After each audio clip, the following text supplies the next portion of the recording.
맹자는 백성을 사랑하는 도덕 정치를 펼쳐야 한다고 주장하면서 천하의 여러 나라를 떠돌아다녔다.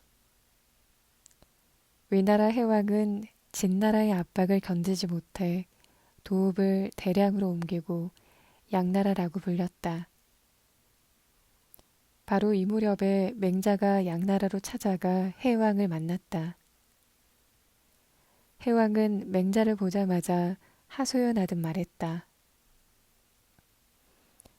나는 지금까지 선생이 주장하신 왕도 정치를 조차 나라를 다스리는 데 전력을 다해왔습니다.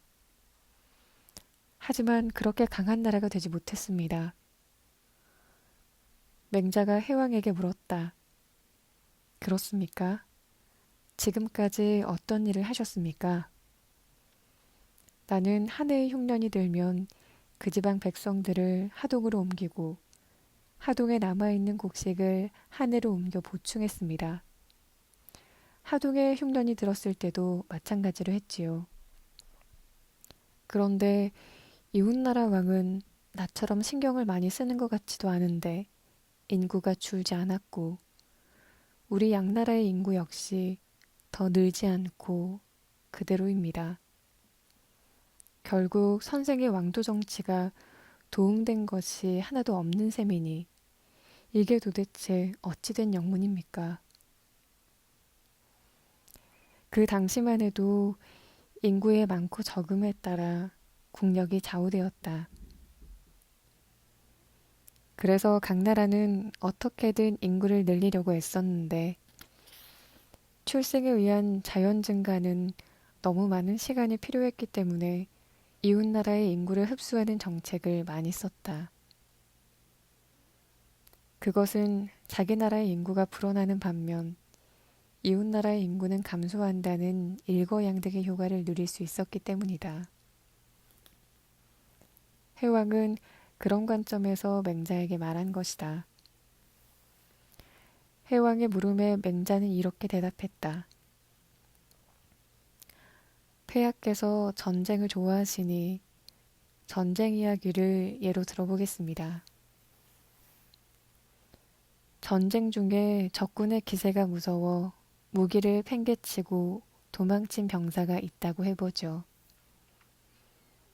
한 병사는 50보를 도망치고 또 한 병사는 100보를 도망쳤습니다. 그런데 50보를 도망친 병사가 100보를 도망친 병사에게 100발짝이나 도망쳤으니 너는 나보다 2배나 더 도망간 셈이다. 그러므로 너는 나보다 훨씬 겁쟁이다. 라며 비웃었다고 해보죠. 이것을 폐하는 어찌 생각하십니까? 해왕이 미소하며 말했다. 당치도 않은 말입니다.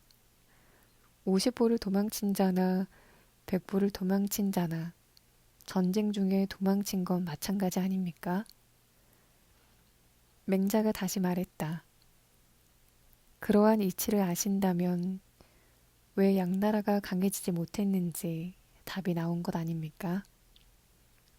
폐하께서는 백성을 위해 정책을 펼치셨다고는 하나 그 목적이 인의의 바탕을 둔 도덕 정치와 상관없이 부국강병만을 꾀해왔다면 역시 부국강병만을 꾀해온 이웃나라와 무엇이 다르겠습니까?